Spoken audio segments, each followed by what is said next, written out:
Northern Expose sa eksplosibong expose with Mr. X.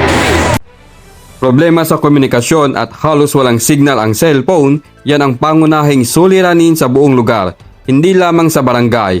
Kaya naman isa sa naging top priority project ng Barangay Council ng Barangay Lawak Langkap mga Pangasinan sa pangunguna ni Kap Lito Aday ang pagsasaayos sa komunikasyon. At ito'y malapit ng makamit ang pinakahihintay ng buong barangay at kalapit nito. Implementate po yung communication. Naranasan naman po ninyo, wala kayong mga signal, di ba? Hindi po kayo masasarapan, mamasyan sa isang barangay pag walang communication.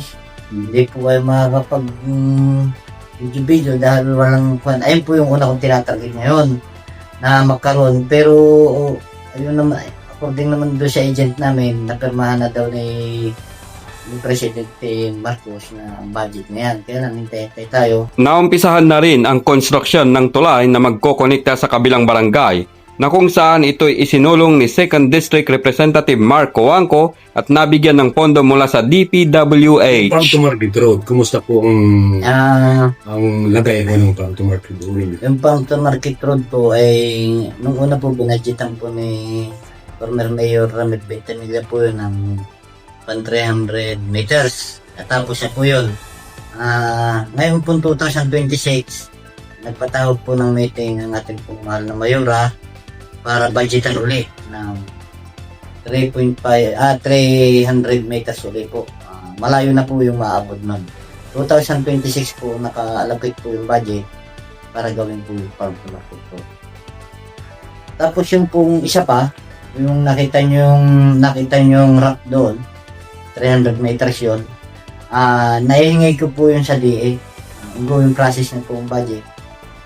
Sana mas pinaigting naman ng Barangay Council ang pagpapatupad ng ordinansa sa pagbabawal sa mga motorista sa paggamit ng mga maiingay at modified na tambutso. Ano po yung budget ng barangay ng barangay bridge po ninyo? Ang tulay po ay may according po sa DPWH ay ang pundasyon po noon ay 29 million, tapos yung top noon ay 50 million. At tinatanong ko po sila, okay na daw po yun. Kaya nang tapusin. Bali, 79 million po lahat. Sino po ang saan po manggagaling yung pondo, yung budget po? Yung punto, according po sa DPWH, si Congressman po nagbigay ng 29 million. Tapos po yung 50 million ay DAR po. Sa DAR po kinuha yung budget na 50 million. Wala pong share ang barangay po? Wala. Po ba yung gusto nyo mangyari? Ano po gusto nyo mga proyekto na iaambag ko dito sa Barangay Lawak Langkap? Ang isang pong proyekto pa, nakikita ko yung eskwelahan. Yung pong eskwelahan, pinapagawa pa. Baka itong dumating po kanina ng mga DLG, tingnan na po nila ang location. Baka itong February, March, umpisa na yan. Gusto ko lahat sila aircon. Yan po yung isang programa. Tapos, sa palagay ko, kahit pa yata akong bigyan pa uli ng isang termino, hindi ko kayang tapusin yung project dito. Napakarami ng kakulangan. Kumusta po dito sa inyong barangay? Sa awa ng Diyos po, okay naman at mabuti naman. Kalong-kalong kay sa aming barangay captain at aming mga barangay official na nagkakaisa, nagtutulungan sa mga dumarating na resolution. Sa awa ng Diyos, nandyan naman dumarating.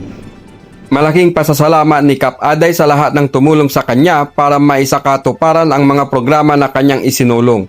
At una na sa kanyang listahan ay si Mayor Jensen Francisco Biray Bintanilla at Congressman Mark Coangco.